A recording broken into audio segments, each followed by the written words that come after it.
Club Festival 7 results and rewards are out in My Hero Ultra Impact. Go claim your hard-won hero gems and tickets if you haven't done so yet. I got mine.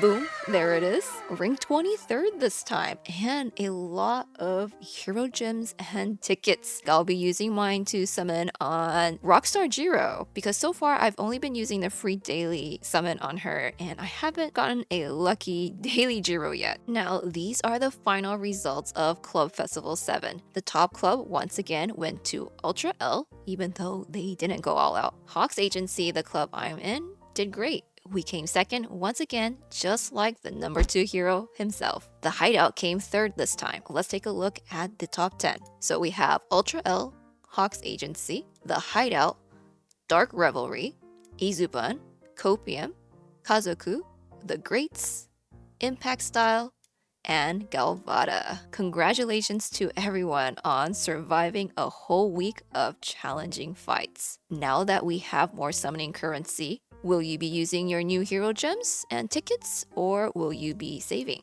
I will be using mine for summer units and Shinso. And if they rerun Steampunk Bakugo, I would like to summon him as well. So Hawk's Agency, we ranked second overall, and we pretty much ranked second almost every day. So we were second on day 1, second on day 2, but we were first on day 3, second on day 4, second on day 5, first on day 6, and second on day 7. And I gotta give props to Soma for being such a great tactician. Now, the club rankings are accurate, but the individual rankings have some hackers in them. So unfortunately, some people did get pushed out of top 30 and top 90, also these ones, because of the hackers. There were a few individuals who ranked way higher than they could possibly rank with the amount of BP they have. Hacker number 1, hacker number 2, Rio player, congratulations. Hacker number 3, and also 2 other hackers who do have higher BP, so they're a little bit better at hiding. I recommend reporting these players through the feedback form. Because of these hackers, many players who have put a lot of effort into Club Festival don't have their correct ranking in top 30 or top 90. This is a serious problem because many players have quit the game due to this hacker situation not being handled. Thankfully, 3 hackers did disappear from the ranking because there were more than the current ones. Before the event ended, I was actually ranked 26, but now that the results have come out, I got moved up to rank 23, so that means 3 players were removed from the rankings. So that does give me hope that something is being done about these hackers, but some have been left in the rankings. So congratulations to Darkcat for being the true number 1. Some of my clubmates also got top 10. Congratulations to Dia, Soma, and Elmo, who really should be top 10 if there were no hackers. That said, despite the hackers, I am lucky enough to have made the top 30 this time. Let me very slowly scroll through the top 100 to show what the final rankings are like after the 3 hackers got removed. Hopefully more hackers than those 3 got removed, but I just know that at least 3 were removed since I got bumped up 3 places.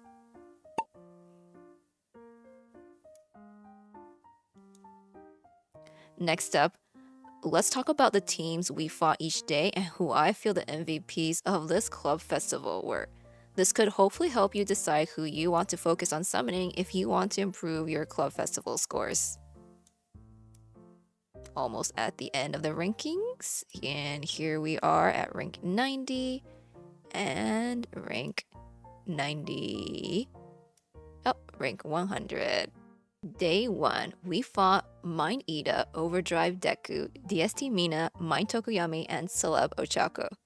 Overdrive Deku hit super hard. I mostly had trouble surviving him turn 3 and 6, but once I got past those turns, the fight was okay. Is there a theme behind this team? I think maybe the theme is speed and more speed. I certainly did not outspeed them. Did you? Let me know if you did. I thought this day was bad, but as Club Festival went on, this day actually turned out to be the easiest day. My best score came from day 1, and then it just went downhill from there. Day 2, they brought back Mind Melt Lady from Club Festival 6. Why? She doesn't need to be here again. But clearly they know that this is a great way to nerf our piercing shot damage with Calm Mind. We fought Mind Melt Lady, the new DST Present Mike, the new Int Mirko, Climax All Might, and Red Aizawa. I gotta say, I knew we were going to fight Present Mike and Mirko. This day landed me my lowest score. I went from my highest score of 507,000 to 283,000. A huge drop. I wanted to break 300,000, but I could not. Mirko kept drawing aggro. Mount Lady prevented me from doing good damage because of Calm Mind, and Present Mike kept canceling my buffs, so everyone just hit like a wet noodle. Day 3. Mount Lady is already back. At this rate, we'll probably see her again in Club Festival 8. We fought Mind Mount Lady, New Year's Denki, Int Lady Nagant, Snowboard Hawks, and Mind Aizawa. Hey, a different Aizawa, from Red Aizawa to Mind Aizawa. This wasn't very fun to fight due to Denki preventing crits against him, and Mount Lady's Calm Mind nerfing our piercing shot damage when that's what could have helped us deal more damage to Denki. Overall, I feel like Int Lady Nagant was the least difficult to deal with on this team. I did at least score better on day 3 than day 2, since Present Mike wasn't canceling all my buffs. But I don't want to see Mind Mount Lady again. Day 4, Team All Girls. We fought Kinoko, Valentine's Momo, Summer Nejire, New Year's Jiro, and a very random steampunk Deku. I thought the theme was all girls, and then there's just a random Deku at the end. This is quite the team. Momo can buff this team so much. They hit super hard because of that, while Kinoko can inflict a ton of status ailments.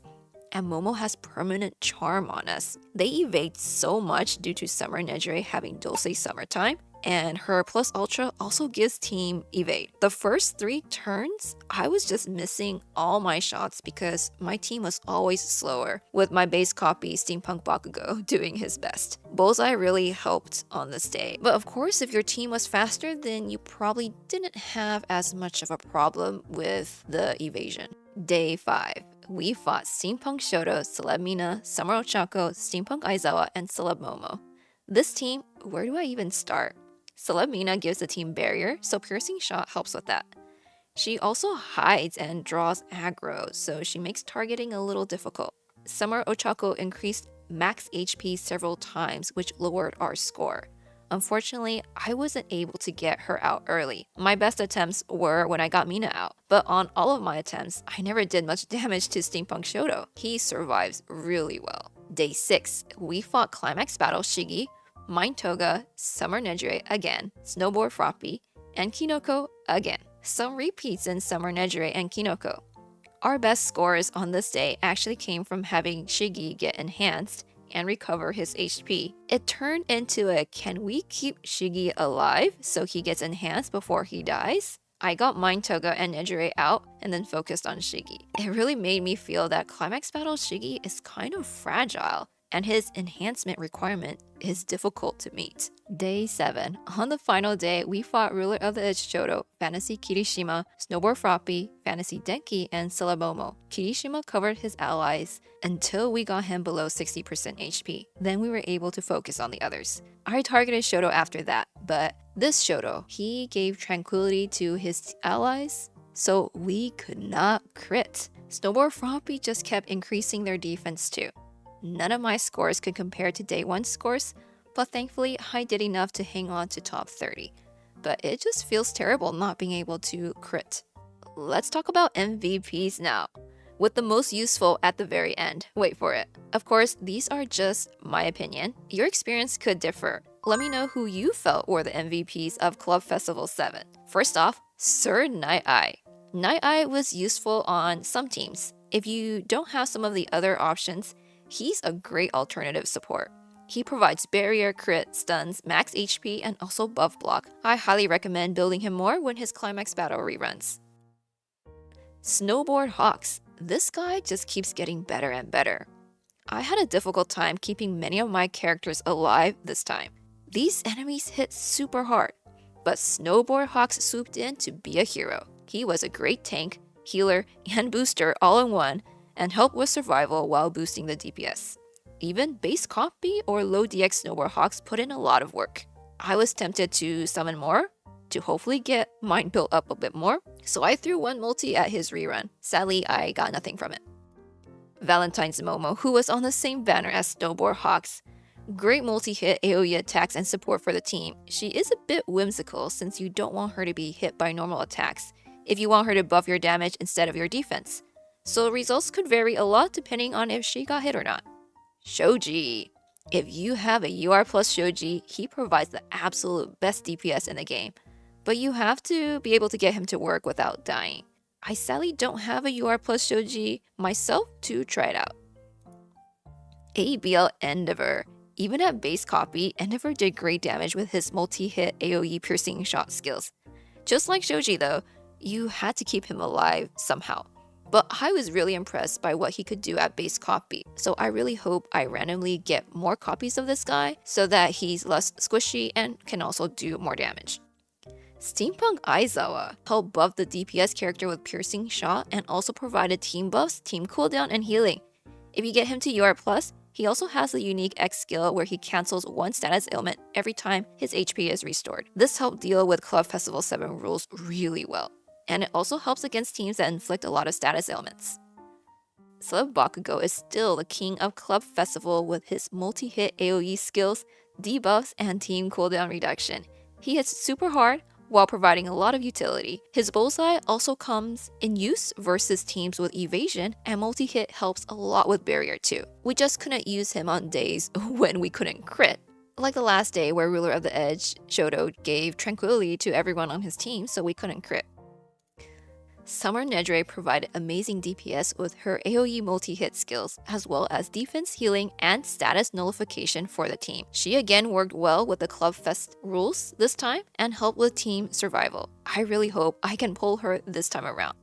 Steampunk Bakugo always brings amusing cooldown shenanigans. With him on the team, your team can pretty much do all skill chains under the right conditions. His AoE multi-hit skill does tons of damage. He has bullseye, overwhelm, and provides great utility for the team with his cooldowns, crit support, and skill impact debuff whenever the opponents have cooldown reduction. I really hope he reruns on a good banner when I have enough tickets or hero gems to pull for him, because I would like to build mine more. Mine is base copy and I felt it so much. Now, as for who I feel was the #1 MVP of this club festival, that goes to Snowboard Froppy. She helped deal with the stage rules of us getting defense down, power down, and vulnerable really well by giving status nullification or canceling status ailments. She was able to prevent or remove defense down, power down, and vulnerable for the team while building defense and powering up whoever your DPS of choice was. I used her on almost every single team, except maybe one day. My base copy Froppy put in so much work.